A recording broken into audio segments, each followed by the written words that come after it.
Greetings, greetings, family. We are live. Welcome, welcome to another Sister Shanice show. And as you can see, I've got a wonderful, fantastic, bombastic, blacktastic set of guests for you today. We're going to have another wonderful, very interesting show today. And I can see that our brother DJ Jamaican Junkra from the Junkra channel is the first in the house and in the chat today. Rise up, Jamaican Jankra. Good to have you in the house. He must say, Vudum, African family. Vudum, right back at you, my friend. So, family, we're looking forward to another really exciting debate today. The topic for discussion is going to be integration or separation. That is the big question. And so, we invite you to participate in the discussion by making your comments in the chat.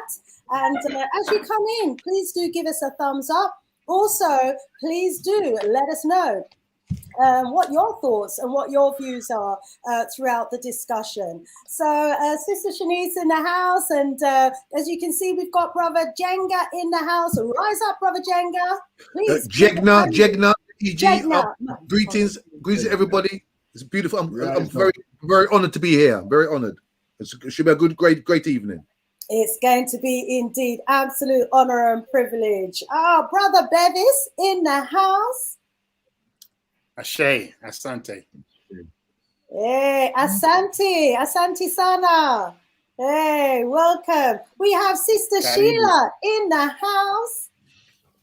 I give thanks. It is the highlight of my week. I am here. We are going to have a wonderful session. And today I am here with my very own teacher, Brother Jegna.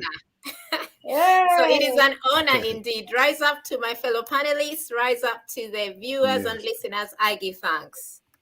Rise up, Sister Sheila. As always, privilege and honor. Dr. Abu, honor.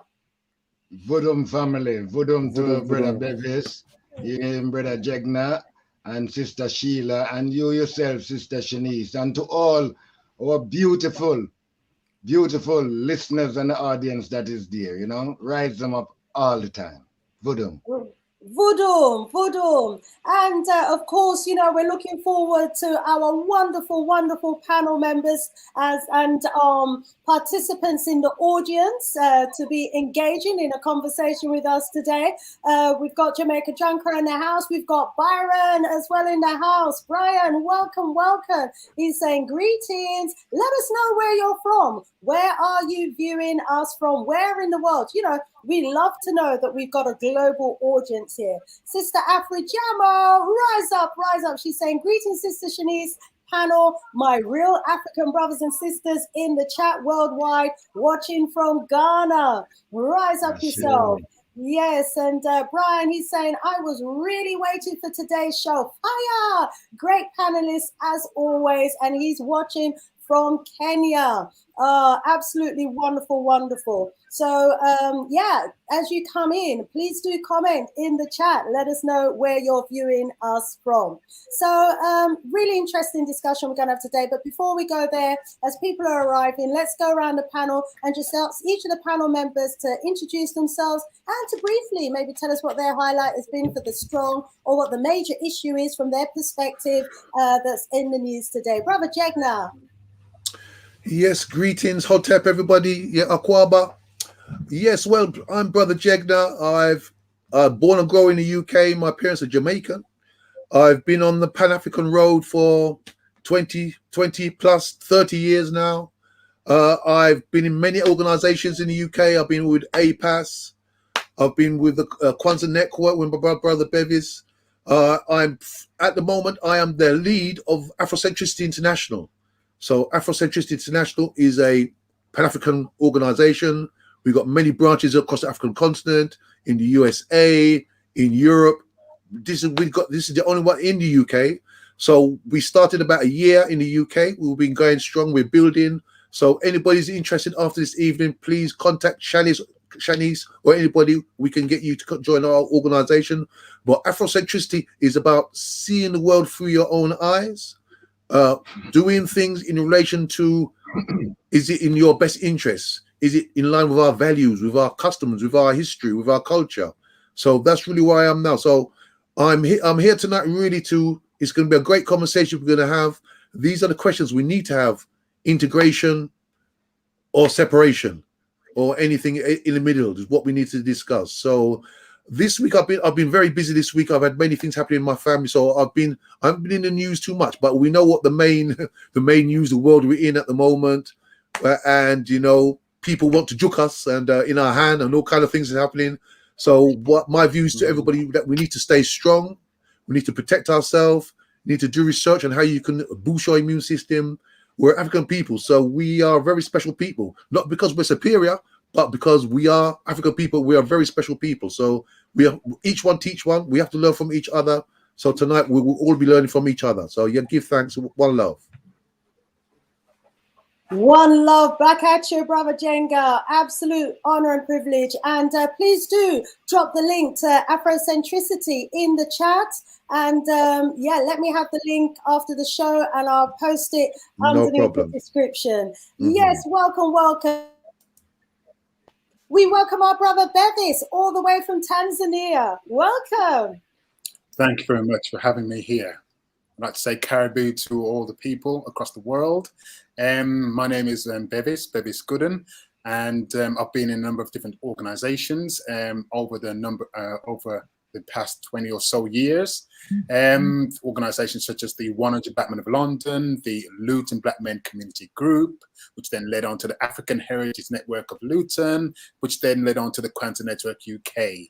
And so also been other groups such as the Luton Black Film Club and ICANN, Informal Caribbean African Network. And my aim is just really just to support our people wherever we are, young and old. Absolutely awesome. And, you know, every single one of us needs to take a leaf out your book. We must join organizations. We must support organizations and help to build. Only we can do for we. Sister Sheila, welcome as always. I've already got a comment in the chat. Someone's looking forward to your stories today. Oh, I will not disappoint you with the stories. And I will start with the story of my journey. I am someone that used to be a feminist, a heckler, and I will heckle down at Black men.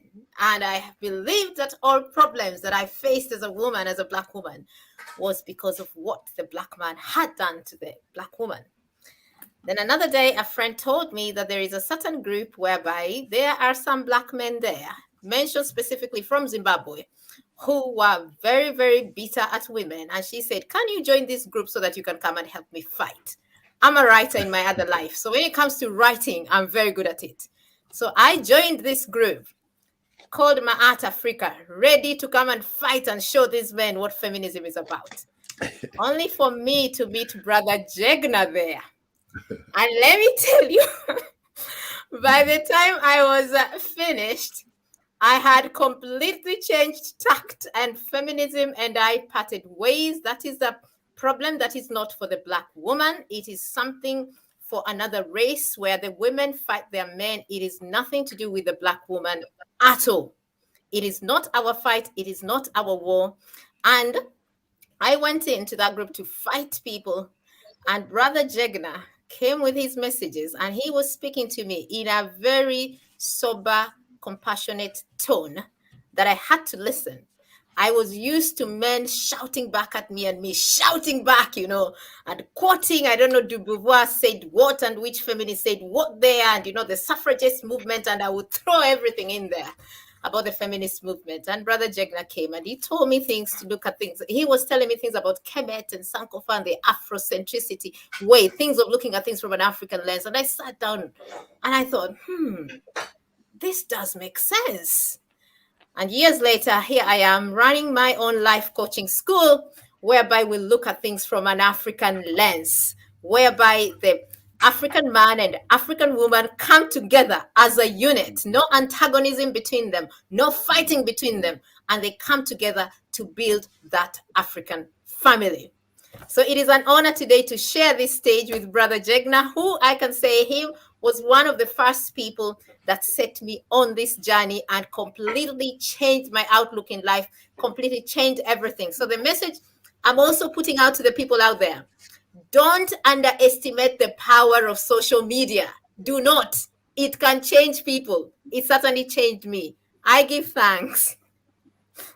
Oh, we give thanks to you, Brother Jegna. We give thanks to you. What a gem you have brought over to the Pan-Africanist point of view. So family, these works, you know, it just goes to show that it's so important. And each one teach one and each one reach one. Because, you know, all of us at some point was indoctrinated with, you know, either a Eurocentric or an Arabic or some other kind of mindset that wasn't of our own. But then when we meet ones, you know, like Brother Jegna, like Bevis, like Dr. Abu, and I, you know, humbly say myself, hopefully, just doing the works to try and share the knowledge that we've researched from an African-centered perspective, it switches on a light in the minds of our people, and look what happens afterwards. Wow. Absolutely awesome. Dr. Abu, welcome. Woodham family, you know, rise up. Well, you know, I'm Abu Ratata, you know, Galaxy presenter and the management of Galaxy for over 30 odd years.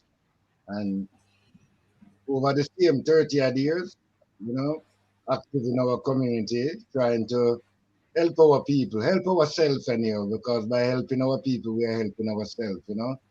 And my highlight is today, I've been to the funeral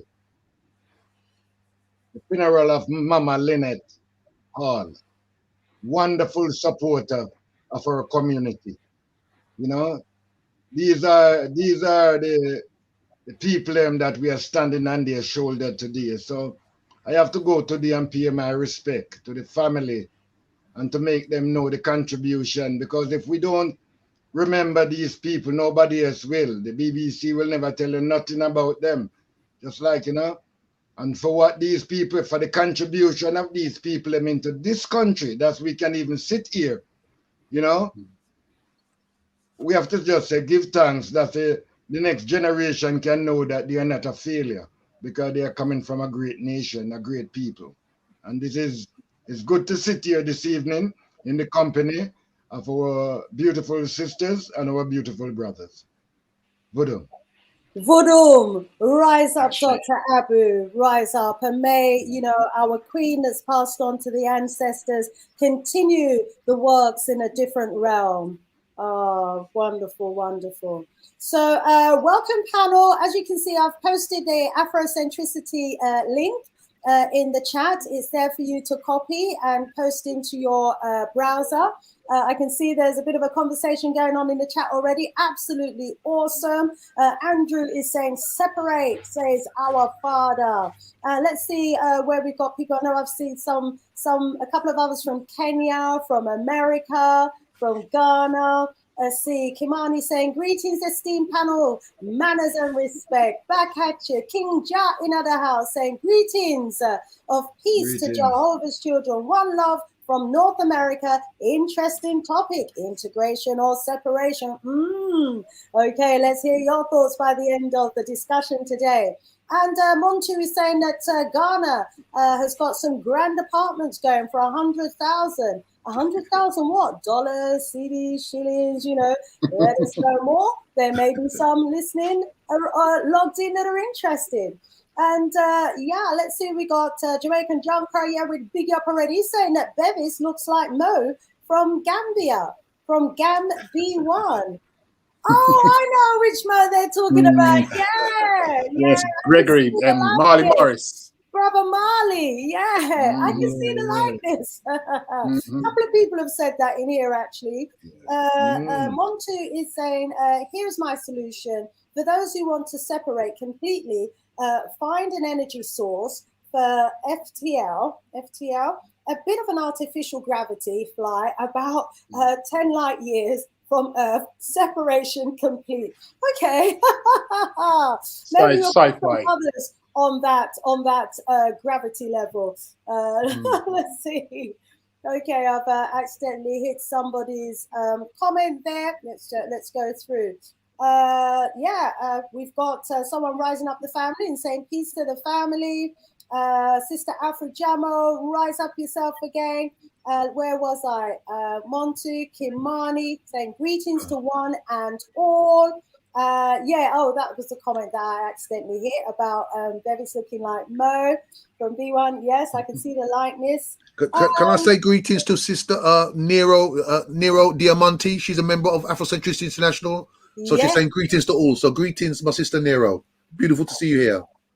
Wonderful, wonderful. And so to all the family, oh, we've got a sister from Haiti, Starshine Production, brother or sister from Haiti. Welcome, welcome. I had a brother on the show today. We were talking about the situation in Haiti. You know, wow. We're going to be organizing a fundraiser, and I'll put information about it on my channel. And everyone, please, if you can participate in this fundraiser, we need to raise funds for Haiti. As you know, the major charities are already out there. Well, they're not on the ground out there, actually, but they're already collecting a lot of money, millions, you know, on behalf of the people of Haiti. And we were being informed by the people on the ground that they would be lucky if they see $5 or $95, something like 95, a figure of 95,000. No, it must have been million. Some ridiculous amount has already been collected. And they said they won't even see $95 out of that. So we are the ones that are going to have to invest directly into local charities. So to those of you who are watching, if you want the contact details of a local charity on the ground in Haiti, if you want an account that you can donate to, I'm going to put the information in the description box underneath this show this evening. And so please do give. Every little make a muckle, every little helps. We're the ones who are going to have to support our brothers and sisters. They need water, they need clothes, they need blankets, they need our help. And we're the ones who are going to, you know, have to do it for our brothers and sisters. Thank you so much in advance. Okay, we're waiting for Brother Jammers to join us. Well, we're not going to wait. We'll see him backstage when he gets in. You know, he likes to make an entrance. Brother Jammers, if you're watching us now, come on, make your entrance backstage. Because we are about ready to go into our discussion today. Rise up, Jay, joining us from Canada.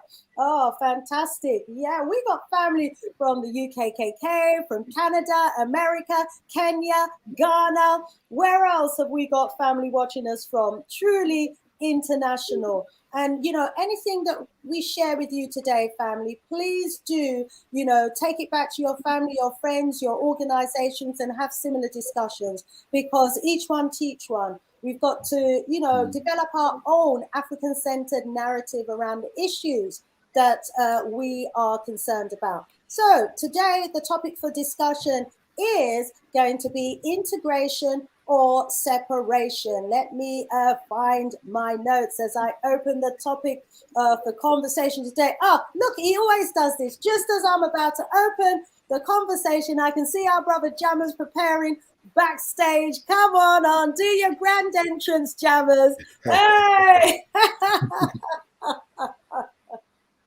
Greetings, Jammers. Greetings. One love. Greetings, brother Jammers. Take yourself off mute, please. Welcome. Introduce yourself to the family. Greetings, family. Greetings. Good to see the panel members once again, and I'm going to enjoy this discussion once again. It's an honor and a pleasure to be here. And also to the community as well. I'd like to thank you for all the texts, all the discussions going on in the group. I really recognize them, and that's what keeps me coming back when I really want to go into hiding.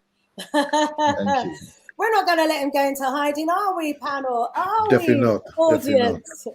You're looking good too. Hey, rise up, brother Jammers. Okay, so we're going to go into the topic for conversation today. So we're talking about the two major issues, really, whether we should integrate. And when we say integrate, we're talking about integrating within the Eurocentric system, you know, their colleges, universities, their legal system, you know, whether we, you know, should look to benefit from them providing us with our housing, our food, our clothing, you know, whether we should be utilizing our brains, our skills, our intelligence to help build their systems, work alongside them, contribute towards building their system. So, you know, from a Eurocentric perspective, you know, the message that they're putting out is that, well, we're all equal, we're all the same, you know, support us, you know, the colonialists, you know, we want to work and help to, you know, build Africa, you know, and make good of the savages over there. Only we can do it. They can't do it for themselves. And they've developed this framework, you know, with their institutions and their organizations, and you know, they have their it's totally opposed to the Pan-African worldview. So, you know, to integrate means that we almost lose our identity. In my perspective, we lose our culture, because it becomes a you know, a melting pot of all these different cultures and everything. And, you know, those who want to integrate tend to be those who, say, who are in Europe, who want to stay, who want to, you know, raise their family in Europe. They want to work in Europe. They want to help develop and build Europe, and they haven't got time for their own country, their motherland, or wherever it might be that they come from. And the biggest fear that the integrationists have is that the separatists, you know, are either going to, or I suppose the biggest fear that the separatists have, or the integrationists, is that they're going to either intentionally or unintentionally be, you know, contributing towards the downfall of Mother Africa, towards the downfall of their own people, because by working in these organizations, you know, they have to comply with, you know, whatever the system has said that they need to be doing. And so there's that real conflict there by totally integrating. And, you know, but we're going to go into that bit more. And then from a separatist perspective, it's like, you know, okay, time to move back to Mama Africa, or to wherever we come from in the world, because Africa needs to be developed, and we need to be concentrating our energies and our efforts in developing Mama Africa. You know, it's about race first. It's about us as Africans coming together wherever we are in the world. It's about us as Africans outside of Africa, channeling our capabilities, our skills, our finances, and everything to restore and to re-establish our great African kingdoms and cities and empires. And, you know, this is where our focus ought to be. Build our own educational institutions, build our own hospitals, build our own organizations and institutions, and do for self.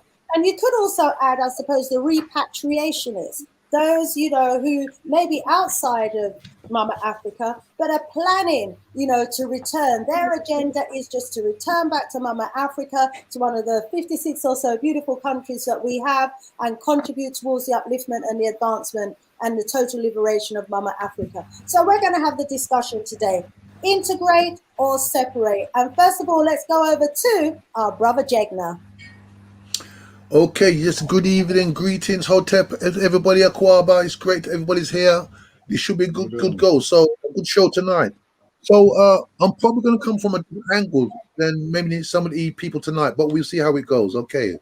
So, as an African people, when we want to, from our history, when we want to answer questions, overcome barriers and things like that, we need to use our culture. We are the oldest people on the planet. Our culture and history is longer than anybody else's, so we really need to look into our culture.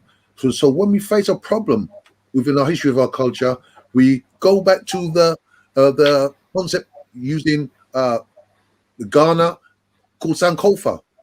We need to be able to go back into our history and see how our ancestors dealt with problems before, and take that wisdom so we can move forward strongly into the future. So when we go back to the past, our ancestors, because they're the oldest ancestors in the world, most problems they've faced already. And they've come to their conclusions, they carried out their study, they carried out their research, and then they made their decision, and then they move forward. So when we go back into our history, we can find many of the answers I'm sure we're looking at. So we have to bring something new into the world. As Garvey said, we need to bring a new civilization to the world. And we're not going to do that by integrating with other people. We have to be ourselves. So something something that's kind of new into the world, but it's still something very old, and that is really us uniting, Pan-Africanism. So we have to practice Pan-Africanism, because when we come together, there is very little that we cannot achieve together. So in our history, all of our greatest achievements have come when we've been together, not when we've been separated and apart. So, well, because as Bob Marley said, when the rain falls, it does not fall on one man's house. So when we separate, we think that we're separate from things, we're still going to get a problem. So we need to unite, because that's strength. So, for example, when we look at our ancestors, the Kushites, in the Nile Valley of Africa, the longest river in the world, in the upper and lower parts of that Nile Valley, our ancestors came together back in the day, and they created Tarseti, the first royal family in the world, the first royalty. Yeah, and this high culture, they displayed the genius from their ancestors further down the beginning of the Nile, Kenya, Tanzania, and places down there. So these Kushites, again, come together and they move forward to unite further up the Nile, into the south, into the northern part of the Nile, and created this civilization called Kemet, which you know as ancient Egypt today. They united Upper and Lower Egypt. So again, you can see the unity, the world's first united kingdom. And Kemet became the teacher of the world. Doesn't matter if it's Christianity, Islam, civilization, scientists, philosophy, our ancestors became the teachers. And again, it's when they came together.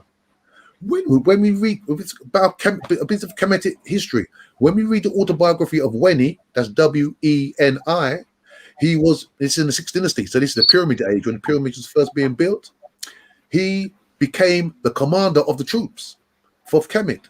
And when they faced a problem, his king asked him to create an army. So he went to the Kushites from the Majay, Wawat, Teme, Yam, all the Kushites over hundreds of miles.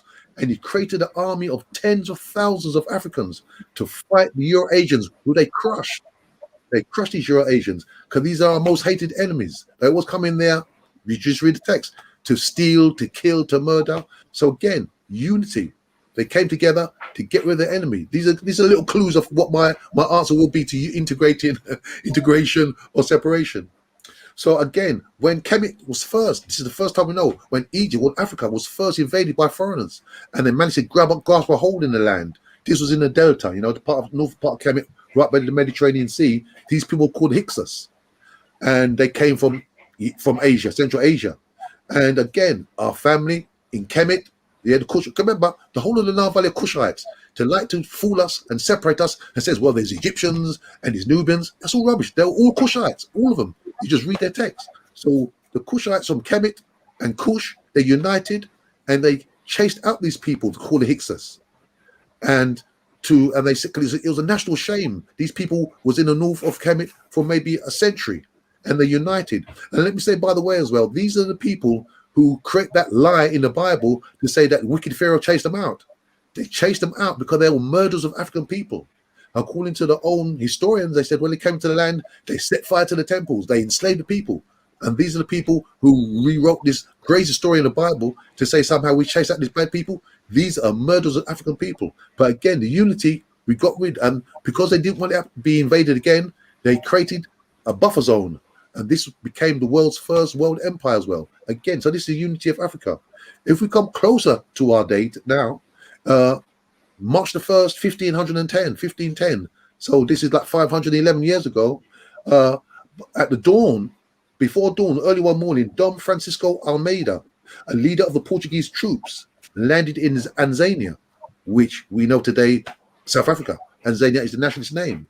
And these Portuguese came ashore and they attacked the Khoikhoi people and they stole their cattle and confiscated their cattle. But the Khoikhoi said, no way, Jose, we're not going to stand for this. So the Khoikhoi came together, they united with the San people, so they call themselves the Khoisan, and they attacked with their spears. They attacked these Portuguese. Massive battle occurred. And at the end of the battle, what happened? They were victorious. 65 of these Portuguese lay dead, including the leader, Del Almeida. So they dealt with these people. And Europeans didn't come back to Africa, to Southern Africa, for another 150 years after the Khoikhoi dealt with these Portuguese. So again, it was the unity. When we have problems, we come together, we strategize and we fight, and then we get these people off of our back. because they always want to come and steal and everything like that. So again, that's very little spoken about. But 1510 in Tanzania, we dealt with the Portuguese when they first came there. As soon as they got there, they started to steal the African cattle. So these are examples of Pan-Africanism. Before Pan-Africanism even had a name, we always came together to strengthen and to fight our enemies. So ancestors taught us that when we come together, there's very little that we have our greatest victories, and there's very little we cannot accomplish. So let me just say that I don't have to tell you about 1791. Sister Shadows, you speak about Haiti.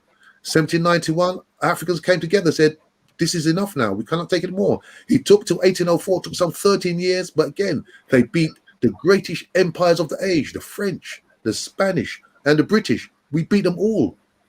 And these people, Africans, supposed to be inferior, but imagine the Europeans have erased this story from their history books because it's too embarrassing. These Africans dealt with them. And how did they deal with them? They dealt with them by using voodoo, their own spiritual system, where they got their power from. And they united. Remember, these Africans were from different parts of Africa, but they united under voodoo, because essentially the African spirituality is the same no matter where they come from.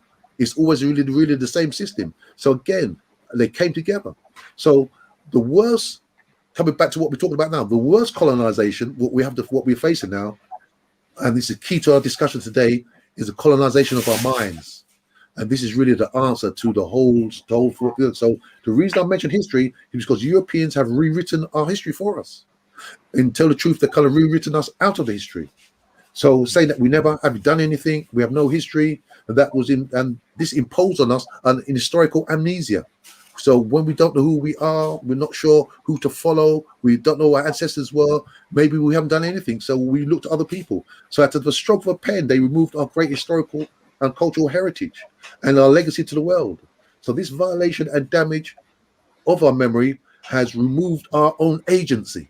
So what is agency? What I mean by agency? In the social sciences, when we study like social relations, human society, agency is defined as a capacity by individuals to act independently, to make their own free choices and their own decisions. One's agencies is our independent capability or ability to act on our own will and volition. So this ability affects our self-esteem, our self-belief, and that. If we don't believe our ancestors did anything, then maybe I can't do anything. But when we know what our ancestors did, we know what we can do. So it was deliberate that they rewrote our history to take away our agency. And one thing about Afrocentricity itself, the science of it, the philosophy of it, it gives us back our agency. So we become self-creators of our own liberation. So really from the 15th century, ethnocentrism and xenophobia, the hatred of people, has been conditioned in the minds of Europeans, but because they educated us, they conditions our minds that way as well. So, and they created this concept of a divine right. They believe that they have the right to rule and govern us forever, for perpetuity. So, but through the control of education system, we've been programmed to be subservient, subordinate, and mentally confused, that we are willing to be exploited. And they developed in us an underdevelopment and a dependence on them. So education is not what is really been put out today, what they think. We think education is to get a good job and to rise up and buy a nice house and a nice car. But that's not really education. Education, well, basically they've infected us with, we reject ourselves and reject our culture. But education is about power. Education is to teach children how to handle power. This is the only way we can move forward. Black power, to be more clear. So this tampering with our minds, it's a psychological violence, because this is what it does. It makes us a mental and intellectual paupers and beggars. We don't see ourselves as pioneers. We don't see ourselves as shapers of human knowledge and the world. So let me tell you a quick story. They portray that we've done nothing. We've got no fault, we're inferior. But in the British Museum, there's a stone on the wall in there called the Shabaka stone.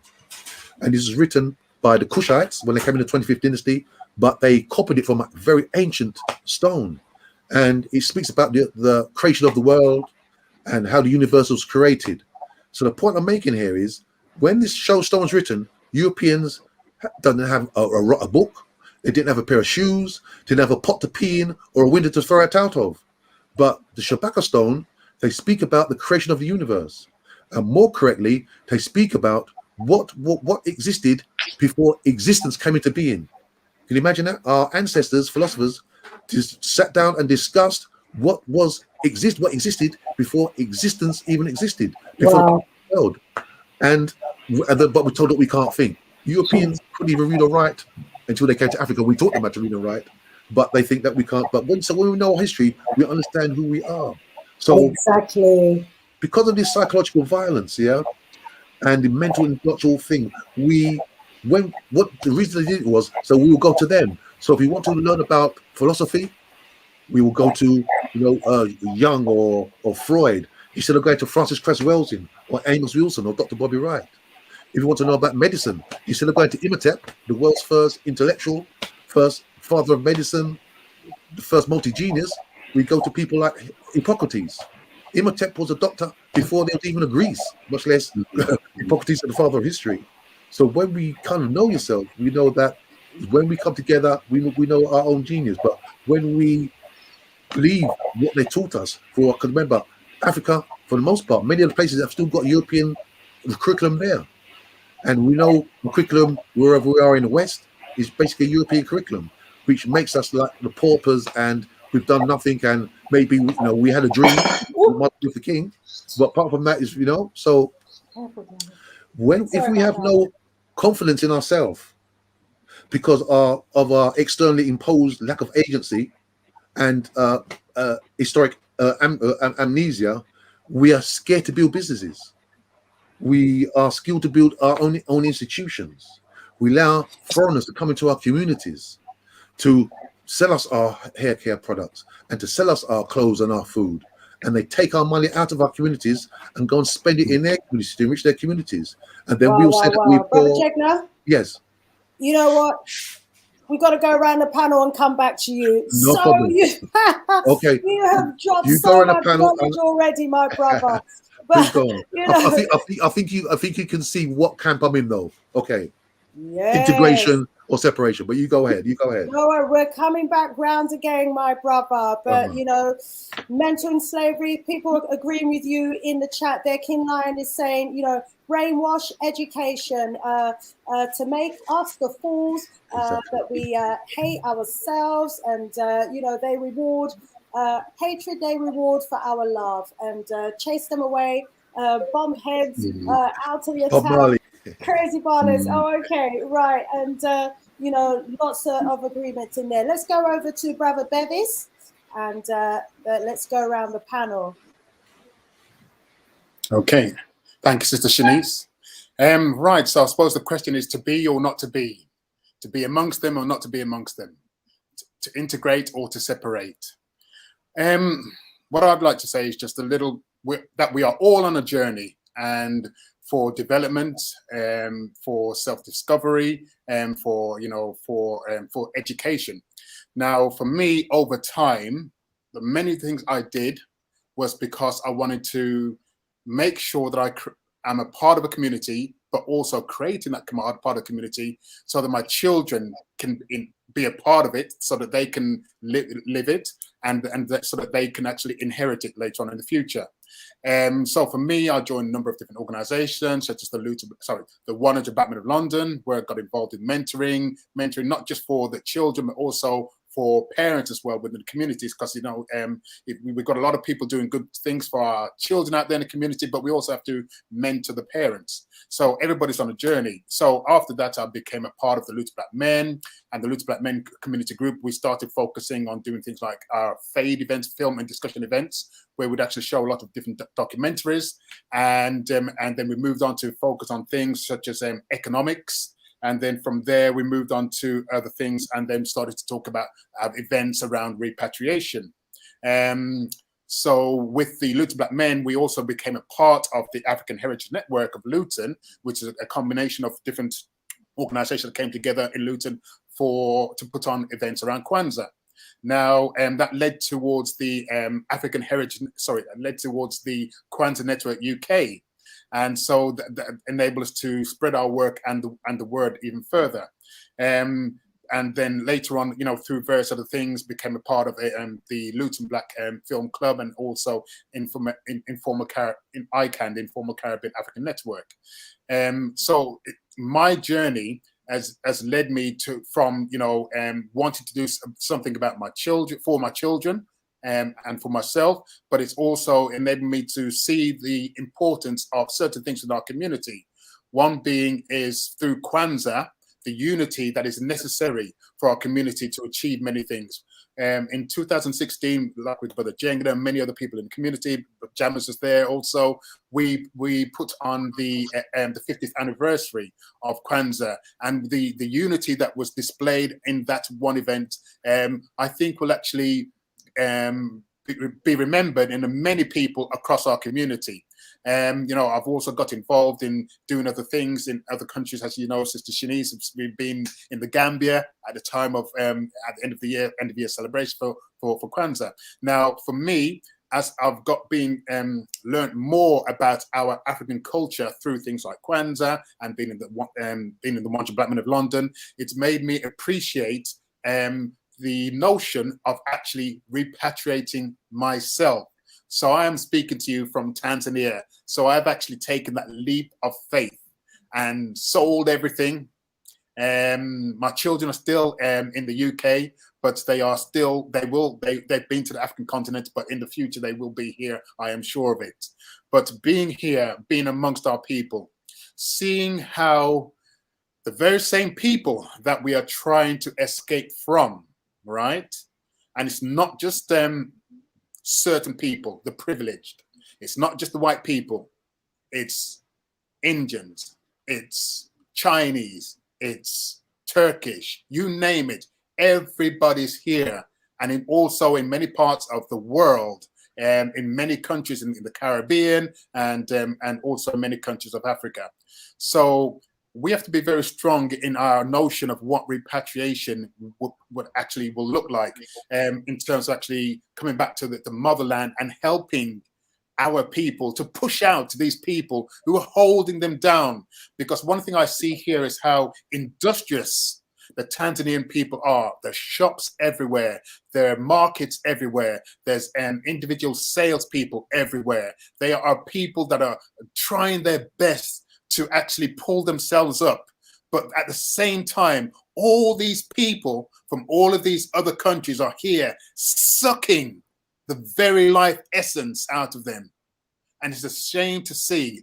And we need more of our people who have been educated by the so-called Western systems to come over here and help us to help our brothers and sisters, because they are doing the best they can. But because of colonialism, we've been used to colonialism because, I grew up in the UK of Jamaican parentage, and so I'm very familiar with that, and as many of you are.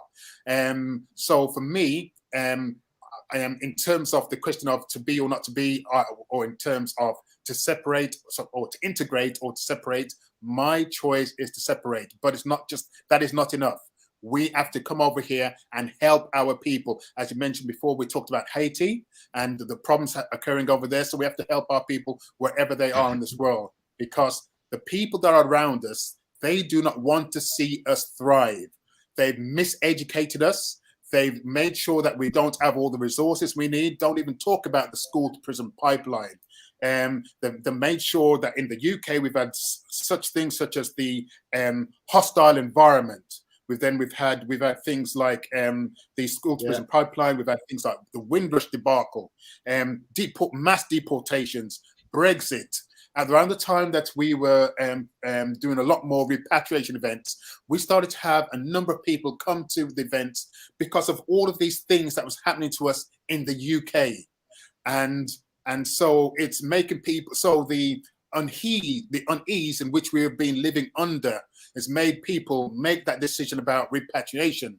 Now, whilst I'm here in Tanzania, I see there are very many people here coming here as diasporans from the Americas, coming here from the Caribbean and from the UK and Europe. And it's so wonderful to see so many of us here making that journey. But I know at the same time, for many people in the UK, they wish to make the journey, but because of family ties, work, economics, and many other things, maybe illness or old age, and they are not able to get away. So I would just like to encourage everybody, do what you can in your own time. You can make that leap of faith. We are here and we are waiting for you. Ashanti. Ashanti. Ashe. Asante Sana, thank you, Ashe. Thank you so, so much. So, you know, you've had it from someone who's on the ground right now in Tanzania, you know, calling on the diaspora. He's saying everybody else is there, the Chinese, the Lebanese, you know, all the other nations are there. What are we waiting for? You know, let me know in the chat, what's stopping you? If you're in the diaspora, what's stopping you from actually, you know, taking that leap of faith and going over to the motherland and, you know, contributing towards the growth and development there? Why are we sitting back and allowing other nations to come in to supposedly build our nation, when really what they're doing is just enriching themselves? But let me go over to Brother Jammers. Rise up, Brother Jammers. I thought you was going around in the circle because I have a lot anyway. Forget that. Yes, greetings, family. Okay, what I like to do, the question again. Let me just get to pull out the question again. Integration or separation, the way forward for African diaspora. I like to answer that with a question. Yeah, integrate into what? What are you integrated into? That's what I like to know. You know, and if you want to twist on it, how many of us have gone into greatness in their system? When you look at the percentage of us as a collective, you see not many of us have gone into greatness in their system. You know, and like a cheese that gets grated, you come as a block, you get grated, and you end up in flakes for somebody else's consumption. You know, so then let's look at integration in law. It means a group of people from different, this is Black's law integration. A term means a lot of people from different races all brought together without prejudice and discrimination. How can a technical term take away a mentality or a spirituality of a person? That is not a solution. You can't put a cat with a dog, you know, or an antelope with a lion and expect to have anything but trauma, you know. When you look at integration in Latin, in is a negative as visible, invisible. So in comes in as excusable, inexcusable. So in is a negative, and integration comes from the Latin word tangere, which means not touch. Yeah, there's two connotations in the word not touch that is relevant. When you look at the time of when this terminology came into existence, it was a time of Rosa Parks. It was a time of the civil rights movements, and people were getting lynched, beaten. You know, the police were hosing. The Ku Klux Klan was out. So when you look at the term in Latin, which means not to touch, you can see that in Latin it means that let's no longer touch these people physically. Let's get them in a more coercive way. Okay. Also, it means to put together as a whole. So it also means to put together as a whole. Because when you don't touch something, it always means to put something together as a whole. So this is totally against the principles of Marcus Garvey, which is self-determination. And this is straight into falling into their hands, because they're strategically trying to stop Black unity and the coming of a Black Messiah. So integration works perfectly in their scheme of events, because it stops us making a decision as a collective. You know, it stops as self-determination. And when you look at Rosa Parks, when she went to the front of the bus, she wasn't shouting out integration. She wanted to be integration. You know, she was in a battle to be an equal for self-determination and to stand as a human with anybody else, to do whatever she wants. It was not about integration. She was fighting the system. It was not about incorporating herself into an oppressive system. Because how can you go in the house and live with an oppressor, a brutalizer, and a traumatizer, and have a happy existence? So this is just falling into their planet. And later on, I'll talk about the setup behind how everything came about, and why this is a perfect tool that they're using to further our destruction. Boom. Rise up, brother jammers, you know, and as you was talking about there, integrate into what? I just pulled up a moment that Harry Belafonte talked about that he had with civil rights activist Martin Luther King Jr. just before he was murdered.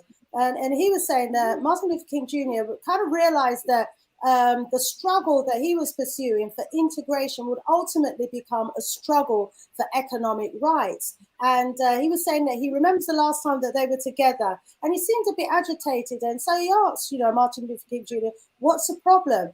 And this is what Brother Belafonte said that Martin Luther King Jr. said. He said, I've come upon something that disturbs me deeply.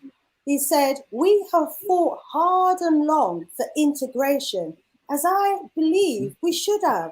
And I know we will win, but I have come to believe that we are integrating into a burning house. I'm afraid that America has lost the moral vision she may have had. And I'm afraid that even as we integrate, we are walking into a place that does not understand that this nation needs to be deeply concerned with the plight of the poor, the disenfranchised. Until we commit ourselves to ensuring that the underclass is given justice and opportunity, we will continue to perpetuate the anger and violence that tears the soul of this nation. I fear I'm integrating my people into a burning house.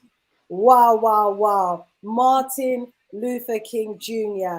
realized just before he was assassinated that integration was not the way forward and that he was actually trying to integrate his people into a burning house. How traumatic that must have been for him.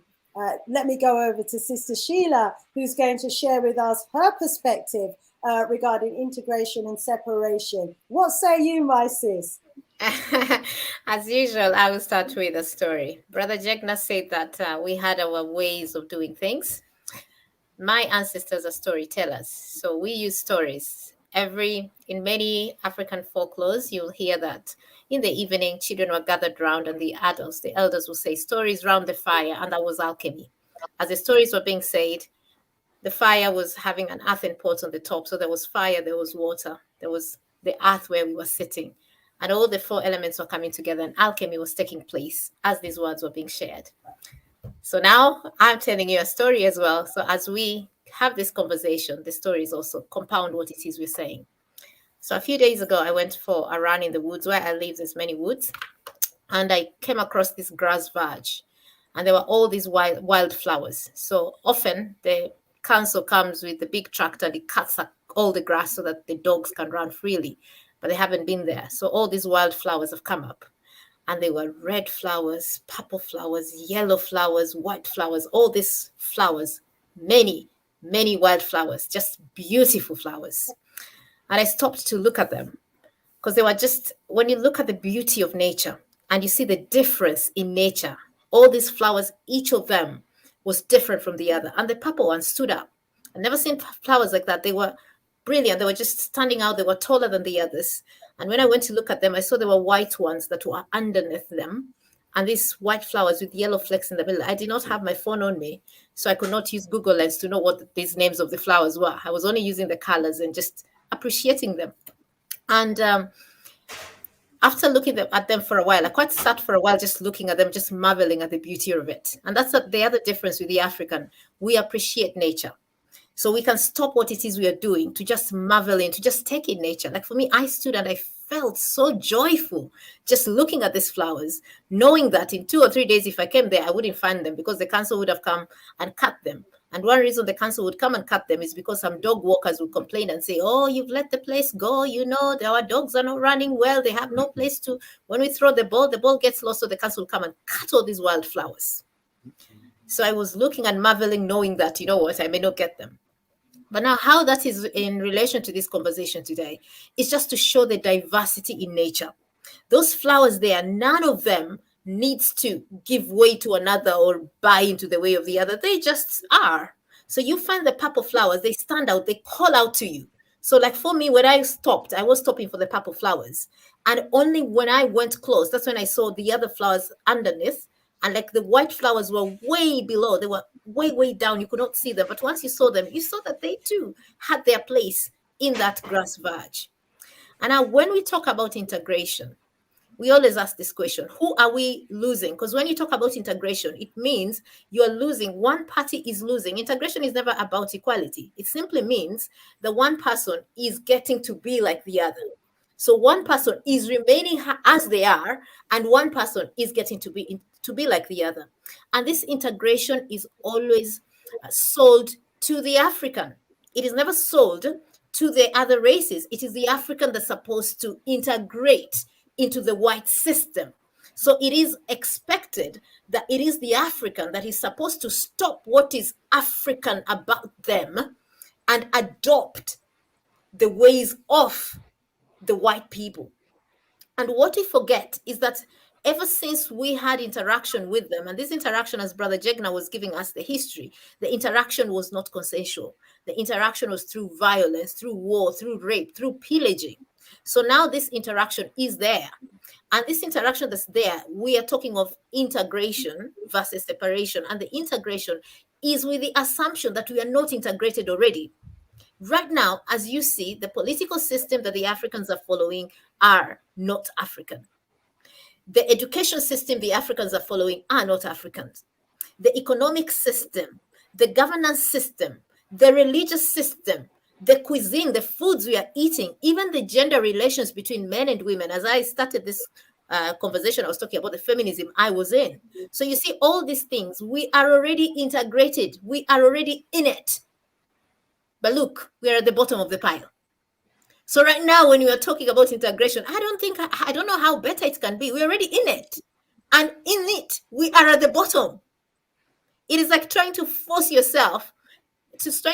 a square peg in a round hole. And it's just not getting in. And in this case, even the round hole does not want the square peg. You know, it's like we are forcing ourselves in a system that does not really want to recognize us, in a system that wants to oppress us, in a system that benefits when we are oppressed, when we are at the very bottom. So with the idea of integration, I don't think that is something that can benefit us at all. And it is one of the things that looks like shooting yourself on the foot. And shooting yourself in very delicate places, not even the foot. You can survive with shooting yourself on the foot, but you can't survive when you shoot yourself in other places.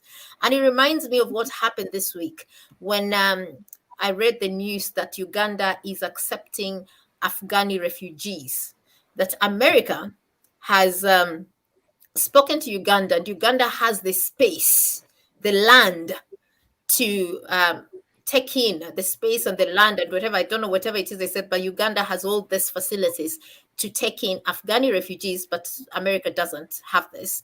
And they say something about mutual benefit and how this will be very important for Uganda to take in this Afghani people in their land. And this just goes to show how we shoot ourselves on the foot time and time again. So integration is another way in which we will be shooting ourselves in the foot, worse than taking in Afghani refugees, because that is shooting yourself on the foot. Really, it is.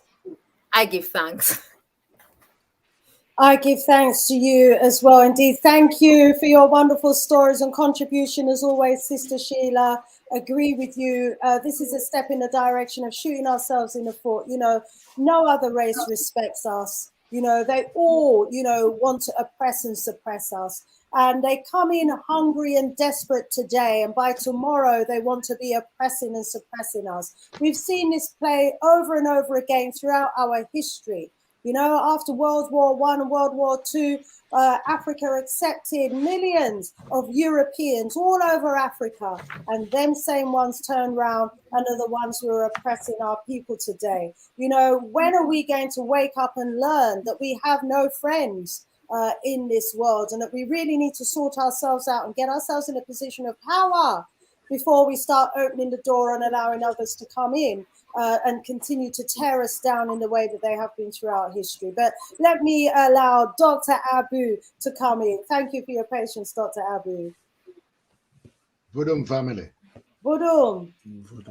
We're talking about two words: integration, separation. And those two words go with choice. You understand? Someone have to make that choice. But we have to know the consequence of the choice. You know? When you look, integration is a weapon of mass destruction when it comes to African people. And we have to be real with ourselves, you know? And we can't just start this separation argument and we not make a move. All these organizations that's in the West for over 30, 40, 50 years and don't have a strong foot in Africa is integrationist blood. I don't care what they're talking about. I don't care what speech they make, because as I said, we can hear well said, but it's not well done. A lot of the black leaders them of these sweet talk on their lips, but they don't make no move. You name me one of these mighty organizations in the West, whether from America or here, that have a strong, you understand, economical base in Africa. It does a talk, blood. And we must understand that when we said integration, yeah, for a set of people who never get proper counseling, how are we gonna tell the crackhead to put on in crack pipe? Yeah, you know, we're not gonna put him in a cold turkey. Yeah? This is the situation that we are in today, Aya, because integration means that we're integrating in Urugu. We are integrating into a system that is not complete. You understand? And because this system is not complete, we ourselves try to use the European narrative to separate. And when we use it to separate, we realize that we're well integrated, blood. You understand? You know, we're well integrated because the whole separation have to base on the source of our own African spirituality, our own voodoo, as where the brother said. You can't talk about separation and want to go washing at the blood of no friggin' lamb. We have a full time, we have to wake up from these colonial virus. You understand? Or else, why? I'm telling you, if you're gonna integrate a seed in the ground, you got to prepare even that ground to receive the seed, ain't it? And the preparation, they never prepare nothing for us.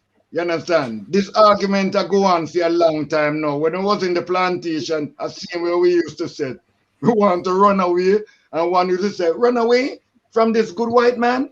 You know, you said to me, I said today, run away from those pension and all of these, run away from watching. Listen, all we have to do is come together and help our people out of this virus, the colonial virus, blood, because it's deadly. It's deadly. We can mask up ourselves and we can social distancing and all of them things there. But tomorrow, we're still in the integration. Vodomai, all the time.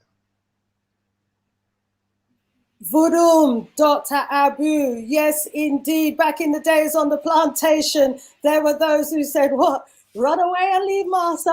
Leave this good food I'm getting from the house. Master's looking after me. Master is calling me. Why would I want to run away and be a free man or a free woman? And today, yes, we are in a similar situation where, you know, we need to actually start thinking about doing for self instead of relying on someone else to do for us. Just want to give thanks to those in the house that have contributed, and I've seen a couple of people who have given us a beautiful donation. Thank you so much for the support in the works. Much appreciated, love. And our brother's just dropped out. Brother Bevis has just dropped out. Hopefully he'll be able to log back in again. He's tuning in from all the way from Tanzania. We were doing quite well up until now. Hopefully he will be back with us. Let's go around again. Bringing in Brother Jegna. Brother Jegna, a lot has been said since you last spoke. Let's go to you, my brother. Yes, okay, well, put simply, okay, one of the problems with integration is that we as African people, no matter where we are on the planet, generally are in a fragile condition, where we kind of mentally, where it's economically. So if we, I think as I said earlier, if we integrate into their power structure, we're going to be the weaklings in that power structure. We're going to go in there to be exploitive in that power structure. We're not going to have any, we're going to be powerless people within that power structure. I saw a video of Muhammad Ali just the other day, and he says, well, we must have our own things. He says, if I just integrate with you, you're going to be running my power station, you're going to be running my shops, you're going to be running everything, my TV station. What am I going to have? He says, I'm going to be like a dog. A dog sits down there and you give him food, and I just nod my head and wag my tongue. So that is the kind of situation it is. We need to go in there when we not necessarily integrate, but have relations. We must come from a position of power, because the nature of the world we're in, we know that weaklings, they just get eaten up. They just kind of said, how can Swaziland or Gambia, how can they negotiate with the USA or Russia when one of their companies, their economic, even a bank has more economics than just one of the whole country? So it's like a little child facing Mike Tyson. How are you going to stand up a little somebody to a big somebody? So we cannot. Number one, we shouldn't integrate. But number two, the only time we can have these proper relationships when we're coming from a position of power. So we need to have a mindset. We need a revolution of our mindset so we can move in, and because I believe in integration, but integration with each other. Ubuntu, I am because we are, and we are because and we are because I am. So we need to come together with ourselves first. We need to come together with our family. We need to become strong first. We need to have a African consciousness, and it really going to stem from education. So we need to have the education system fit for purpose.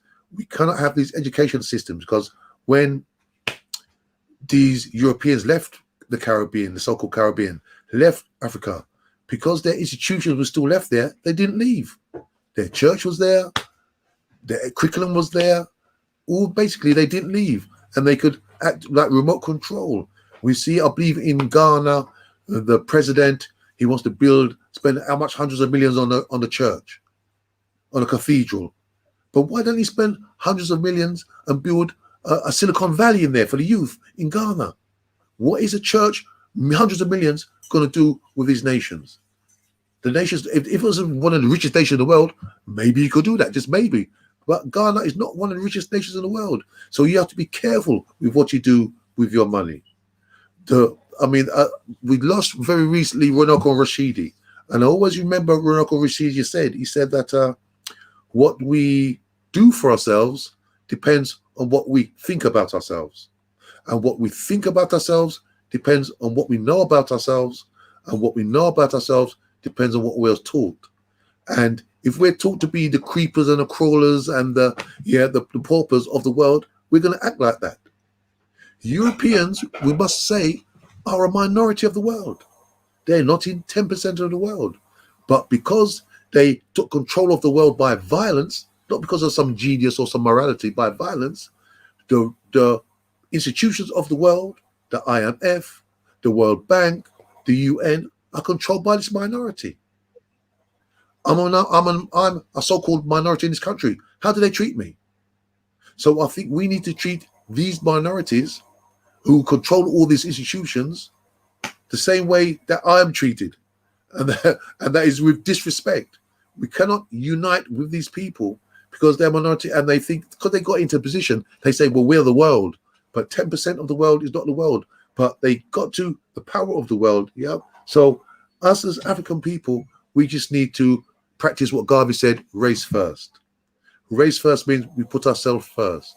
Race first means we do for ourselves. I'm not saying we don't ever go to these people, maybe we want to learn a certain skill that we don't have, because they didn't mind coming to us to learn everything we knew. They came to Africa to learn everything they knew. They didn't know how to mine. They didn't know philosophy. They didn't know medicine. They came to us. So it's no problem going to other people. However, our key to us, our survival, is our unity. Coming together, strategize. It is Dr. Henry Clark. He says that one thing they've done to us, we've forgotten about nationhood. In nationhood, do I use toothpaste? Then I need to build a factory to build toothpaste. Do I wear underpants and socks? We need to build factories to build underpants and socks. In our communities, whether it's in Africa or whether in a diaspora, we need to own every shop in our community, every property in our community, all the institutions. We need to build institutions which are life-giving to strengthen us. Our children need to know who they are. See, the educational system we have is not fit for purpose. That's why we have so many of our so-called the schools, our Saturday schools and the like. Our children are being brainwashed. They go to school and they will come out of school hating each other or hating themselves. We see some of the violence. The violence we see within some of in our communities with some of our youth, because they've been trained self-hatred, self-defeatism have been imparted into their mind. And then if they hate themselves, then chances are they'll fight somebody who looks like them as well. So this is because of our integration into the system. You have to understand that European culture is a culture that hates African people, no matter what they say. Botha, ex-president of South Africa, when he had Mandela locked up, he says, we know what language to use and when to use it. We don't pretend that we like these black people, but we use a certain language when we have to use language. So we have to understand this and we have to understand it, and we need to build our own, we need to separate and build our own institutions. It's the only way. Look what Garvey built. He had shipping lines, he had his laundries, he had hotels, he had doll shops, he had schools, he had universities, he had everything because they came together. We've got examples. One thing about our ancestral, we love our ancestors and we honor and respect our ancestors because they left us good examples to follow. And Garvey, he left us a black print of what we need to do. I said we could go to others and get certain skills we don't have, but tell you what, every high technology there is in the world, there's black people in all these technologies, every technology. But unfortunately, they're working not for us, they're working to make these other people money.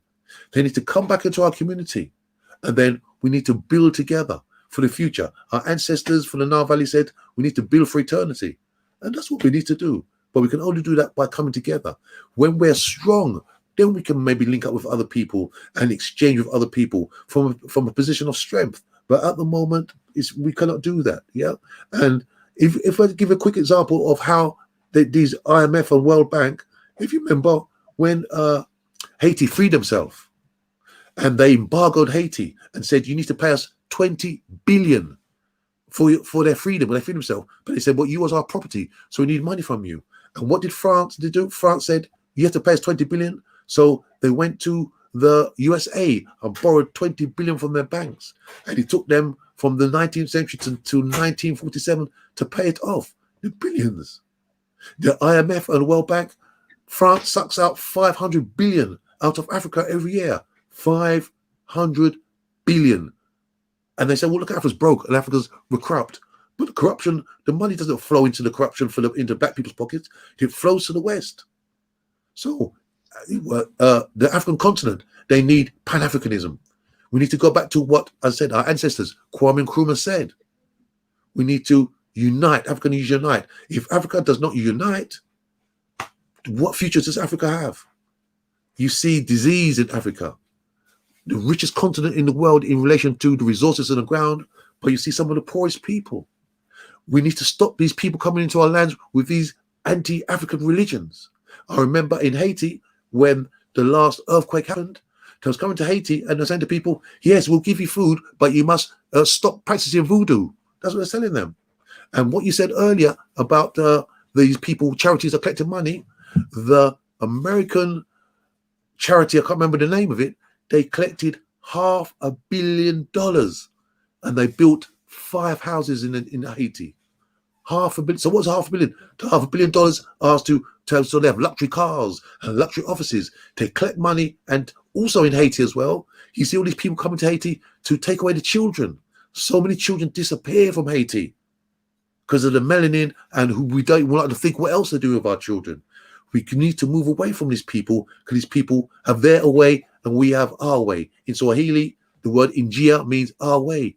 We have our own way as African people. We need to walk that road. We cannot follow other people's ways. Remember, for 110,000 years, there was only African people on the planet, because we hadn't left the African continent yet to people the world for us to mutate and create all the other races. So we need to just do for ourselves, really, and become strong. We've got all the tools. We have the know-how to do it. We need Afrocentricity so we can see the world through our own eyes. We can act in our own interest. We can work in relation to our values, our history, our culture, and then we can just move forward with our way and become strong. Okay, Hotep. Absolutely. Thank you so much, Brother Jegna. Absolutely agree with everything that you said there. Totally on point. And it was John Henry Clark, let me find that quote, who said, there's one thing we need to get through our minds and keep it there. Nothing that ever came from the European mind was ever meant to do anything but facilitate European domination over Africans. And there's no exception. A shame. No exception. He said that there is, their desire is to dominate, and we can see that.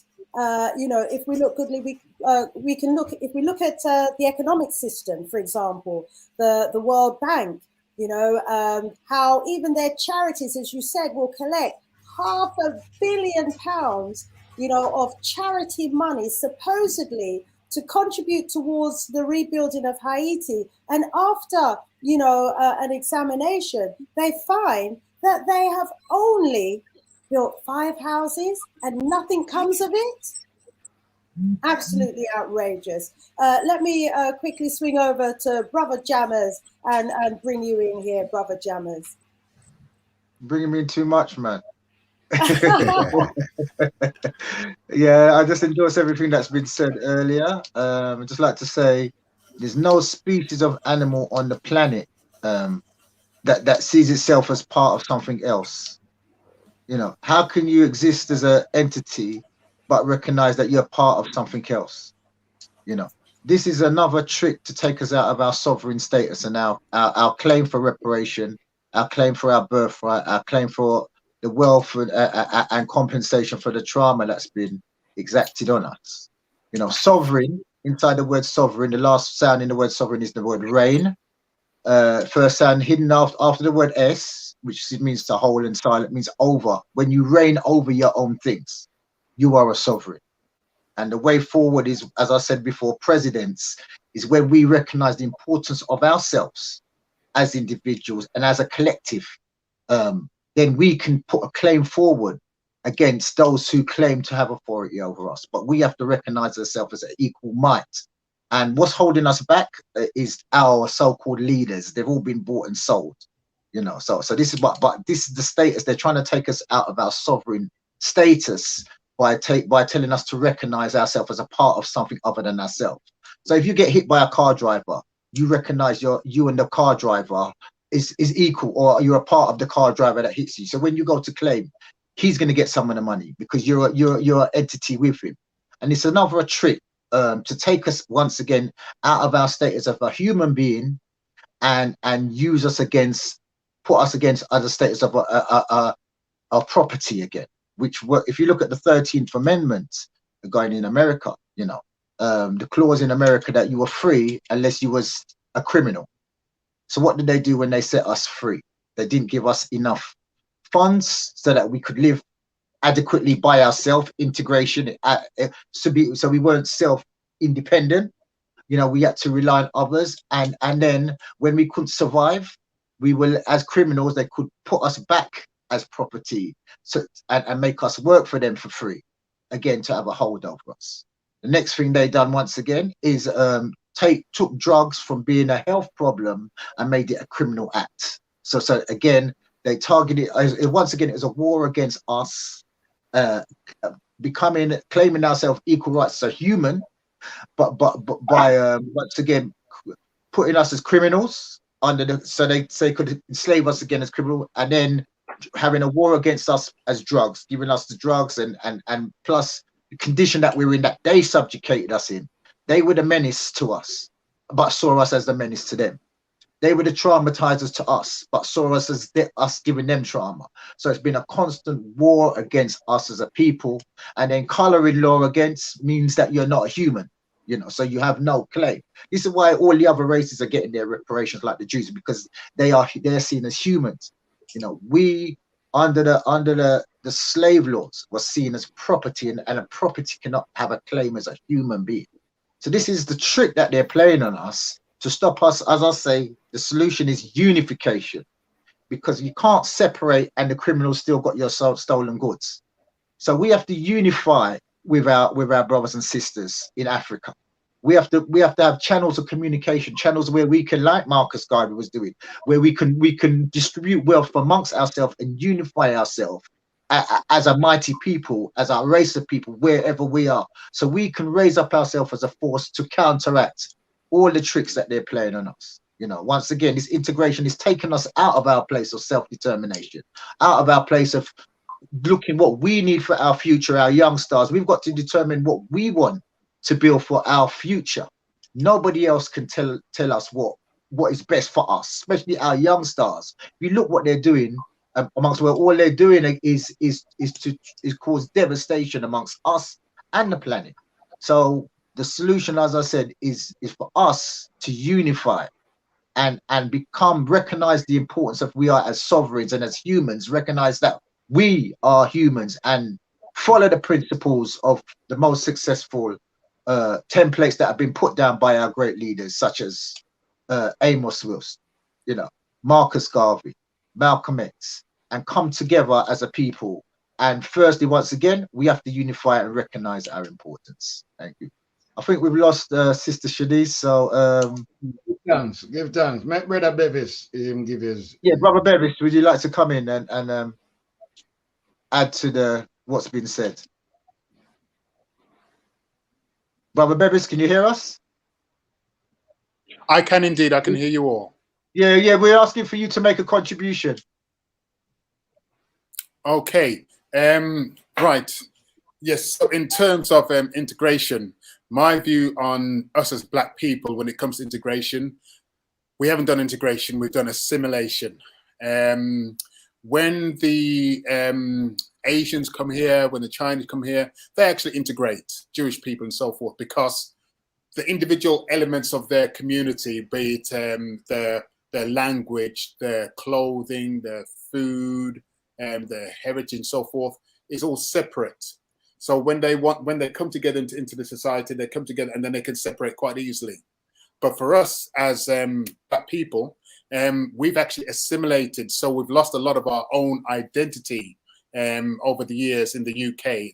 That's my experience. That's I think what's happened to us. I don't know if it's the same in America, but it's more of a case of assimilation. So we are more dependent on them, and it's very difficult to move away from them because we've assimilated and we've become like them. We speak their language. We don't even speak our own languages.